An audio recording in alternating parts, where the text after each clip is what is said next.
Hi Hunters, Marneus here. With Arch-Tempered Uth Duna on the horizon, I've been messing around with one of its lesser used armor skills, Protective Veil.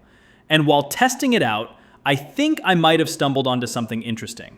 I know there's data mined info out there about Uth Duna Gamma, but for this video, I'm staying away from all that.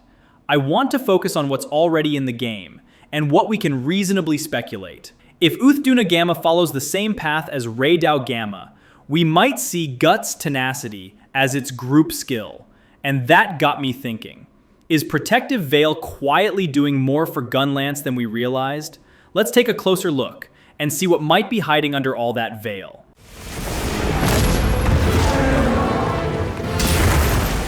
So here's something I didn't realize at first about Protective Veil. I initially thought it only gave you a defense boost while your mantle was active, and that the effect disappeared the moment you removed or lost the mantle. But that's not actually how it works. Protective Veil's defense boost lasts for a full 3 minutes from the moment you put your mantle on, meaning the buff stays active long after the mantle itself expires. That's way more useful than I originally thought. And since you can bring 2 mantles, including the often overlooked Ghillie Mantle, you can stack up to 6 full minutes of defense boost uptime in a single hunt. Even better, you can choose exactly when to activate it because every time you put on a mantle, Protective Veil refreshes its duration. Suddenly, Ghillie Mantle actually has some real purpose. You're not just hiding anymore, you're triggering a long-lasting defense buff with no downside.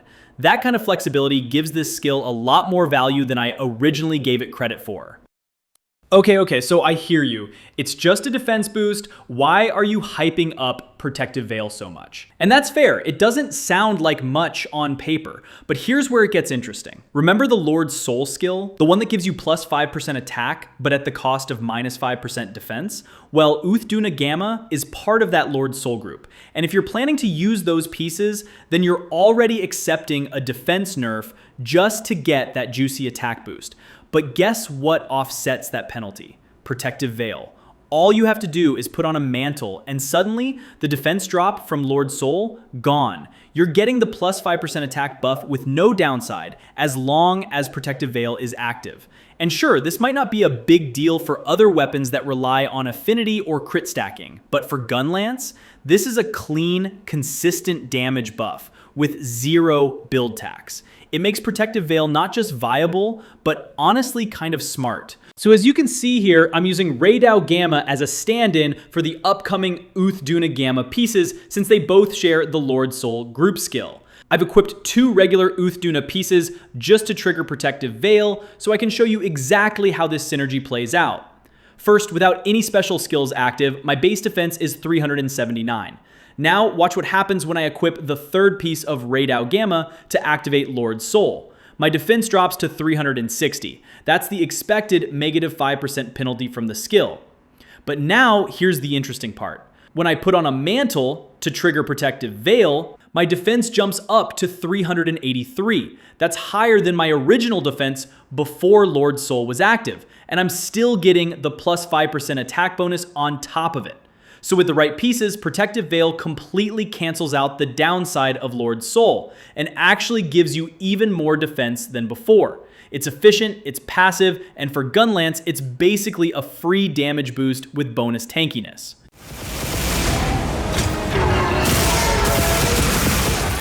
Now, while Protective Veil looks really promising on paper, we do have to be realistic. If the Gamma Armor skill loadout or deco slots end up being bad, that could easily be the downfall of the whole setup. But personally, I've got high hopes for Uth Duna Gamma. If we look at the base Uth Duna armor, it clearly revolves around peak performance, a skill I've always wanted to make work. It gives you a damage boost when your HP is full, but maintaining that is tricky, especially with the defense drop from Lord's Soul. That's where Protective Veil really comes into play. And if we're running full 8 rarity armor, we'll naturally have higher defense anyway, making peak performance more viable than it used to be. Also, Mending Mantle might be the go-to mantle for this setup.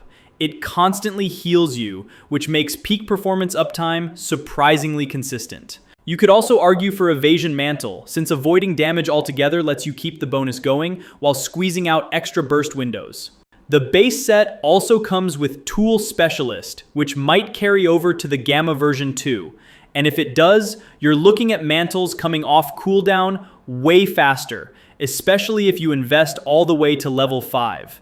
Is it worth it? That's something I think we'll need to test. But with all this potential synergy between Lord Soul, Protective Veil, Peak Performance, and Tool Specialist, I think Uth Duna Gamma has a real shot at becoming part of the new Gunlance meta, and I'm excited to try it out.